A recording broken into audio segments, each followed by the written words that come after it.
வர ரொம்ப அழகாயின்னு போறடா நீ. மூஞ்ச பாரியா 35 கிலோ டபரா செட்டு மாதிரி இருக்குதா. டேய் காலையில பயங்கரமா ஓட்டுறேன், நான் ஓட்ட ஆரம்பிச்சேன்னா அவள் தான் தெரிஞ்சுக்கோ. நம்மளுக்குள்ள நம்ம மாப்பிள்ள இருக்குதா. அது போய் சாமி வர இருப்பாரு.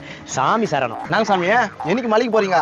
கார்த்திகை 1 இன்னைக்கு தான் சாமி மாலை போட்டிருக்கேன். 48 நாள் விரதம் இருந்துட்டு சபரிமலைக்கு போவோம் சாமி. சாமியா 48 நாள் சாப்பிட மாட்டீங்களா? ஏன் சாமி அப்படி கேக்குறீங்க? விரதம் இல்ல அதனால கேட்டேன். அட விரதம்னா அது இல்ல சாமி. காலையில 4 மணிக்கு எந்திரிச்சு பச்சை தண்ணியில குளிக்கணும். என்ன பக்தியான குடும்பம். மாப்பிள்ள நேத்து எங்க அப்பா இன்னைக்கு மாலை போட போறேன்னு சொன்னா அவ கூட்டு போய் காமிக்கலாம். சரி உங்க அப்பாவை எதுக்கு நான் பார்க்கணும்? இவங்க அப்பா மாலை போட்டுக்கினே என்னென்ன அழகுதனம் பண்றதை நீங்க பாக்கணுமா இல்லையா? தப்பு சாமி தப்பு. மாலை போட்டா அவங்களுக்கு எந்த கெட்ட எண்ணமோ வரவே வராது. நான் கூட்டு போறேன், நீங்க ஒளிஞ்சு இருந்து பாருங்க. நான் சொல்றானே. வாங்க சாமி பார்க்கலாம். சாமி என்ன மட்டும் காப்பாத்து. யோ நான் திடீர்னு மாலை போட போறேங்கிற இதை கேக்குறியா? வா இந்த பக்கம் சொல்றேன்.